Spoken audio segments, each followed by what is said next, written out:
ஆன்மீக அரண் சேனல் நேயர்கள் அனைவருக்கும் வணக்கம். தலையெழுத்து அப்படின்னு சொன்னாலே எல்லாருமே ரொம்ப சீரியஸாக யோசிப்போம் இல்லையா? ஆனால் அதை கொஞ்சம் கலகலப்பாக அதே சமயம் ஆழமான ஆன்மீக உண்மைகளோட அணுக போகிறோம். என்னது, மேலே ஒருத்தர் நமக்காக ஸ்கிரிப்ட் எழுதுகிறாரா? இதுதாங்க தலையெழுத்துடைய ரகசியம். வணக்கம். இன்றைக்கி நாம் பார்க்க போகிற தலைப்பு ரொம்ப சீரியஸான ஆனால் ஒரு ஜாலியான ஒரு தலைப்பு. ஒரு சின்ன கேள்வி, நீங்கள் எப்பயாவது யோசிச்சிருக்கீங்களா? நம்ம பிறக்கிறதுக்கு முன்னாடி மேலே ஒருத்தர் உட்காந்து ஒரு நோட்டு போட்டு, இவன் 2026 இவ்வளோ கடன் வாங்குவான், இவன் இத்தனை தோசை சாப்பிடுவான் அப்படின்னு சொல்லிலாம் எழுதி வச்சுருப்பாங்களா? நம்ம ஊரில் ஒரு டைலாக் உண்டுங்க, அவன் என்ன தலையெழுத்தோடு பிறந்தானோ தெரியலன்னு. ஒருத்தன் காரில் போகிறான், ஒருத்தன் காலில் போகிறான். ஏன் இந்த பாரபட்சம்? கடவுள் என்ன ரிலையன்ஸ் அம்பானிக்கு ஒரு மையையும் நம்ம ஊர் குப்புசாமிக்கு ஒரு மையமா யூஸ் பண்ணுறாரு? வாங்க அதையும் தான் நம்ம பார்த்துருவோமே. கடவுள் ஒரு டைப்பிஸ்ட் மட்டும்தான். ஆன்மீக ரீதியாக பார்த்தா கடவுள் உங்களுடைய தலையெழுத்தை எழுதுறது கிடையாது. அவர் ஜஸ்ட்டு ஒரு டைப்பிஸ்ட்டு தான். நீங்கள் என்ன சொல்கிறீங்களோ அதை அவர் டைப் பண்ணுறாரு. இதையத்தான் நம்ம என்ன சொல்கிறோன்னா கர்மா அப்படின்னு சொல்கிறோம். போன ஜென்மத்தில் நீங்கள் மற்றவங்களுக்கு அல்வா கொடுத்துருந்தா இந்த ஜென்மத்தில் உங்களுக்கு சீனி சக்கரை வியாதி வரும்னு ஒரு கணக்கு இருக்கும்ல, அதுதான்.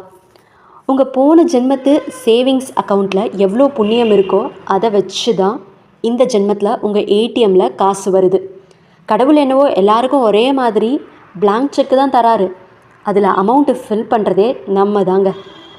அது என்ன பணக்காரன் ஏழை, அதுக்கான ஒரு ஆன்மீக லாஜிக் இருக்கணும்ல. சரி, ஏன் ஒருத்தன் மட்டும் பிறக்கிறப்பவே தங்க ஸ்பூனில் சாப்பிட்றான், இன்னொருத்தன் ஸ்பூனுக்கே கஷ்டப்படுறான்? இது ஒரு எக்ஸாம்பிளோடு பார்க்கலாமா? போன ஜென்மத்தில் ஒருத்தன் மற்றவங்களுக்கு வாரி வாரி கொடுத்துருப்பான். அவன் இந்த ஜென்மத்தில் பணக்காரனாக பிறப்பானான். ஆனால் பணக்காரனாக பிறந்தும் அவன் நிம்மதியாக இருக்கிறான் அப்படிங்கிறதெல்லாம் கிடையாது. அவன் நிம்மதியாக இருக்கணும்னா அவனுடைய இப்போ என்ன செய்கிறான் அப்படிங்கிற செயலை பொறுத்தது தான். ஆன்மீகம் என்ன சொல்லுதுன்னா, வறுமைங்கிறது ஒரு தண்டனைலாம் கிடையாது, அது ஒரு பாடம் தான். செல்வங்கிறது ஒரு கிஃப்ட்டும் கிடையாது, அது ஒரு பொறுப்பு. நீங்கள் கோடீஸ்வரனாக இருக்கீங்கன்னா அது மற்றவங்களுக்கு உதவ உங்களுக்கு கிடைச்ச ஒரு சான்ஸ்.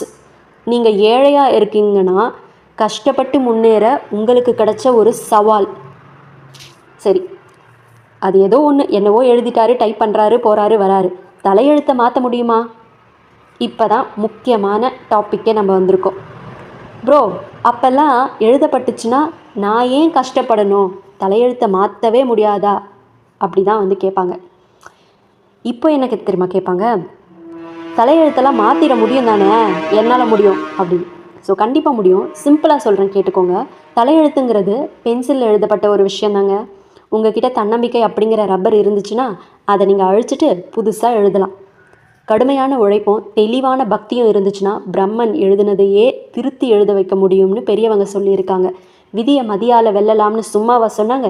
நீங்கள் இன்றைக்கி பண்ணுற ஒரு நல்ல விஷயம் நாளைக்கு உங்கள் தலையெழுத்தில் ஒரு கோல்டன் லைனாக கூட மாறும். ஸோ மக்களே, கடவுளை குறை சொல்கிறத விட்டுட்டு உங்கள் பேனாவை கையில் எடுங்க. உழைப்பு, அன்பு, புண்ணியம் இந்த 3 மையையும் ஊற்றி உங்கள் தலையெழுத்தை நீங்களே அழகாக எழுதிக்கோங்க.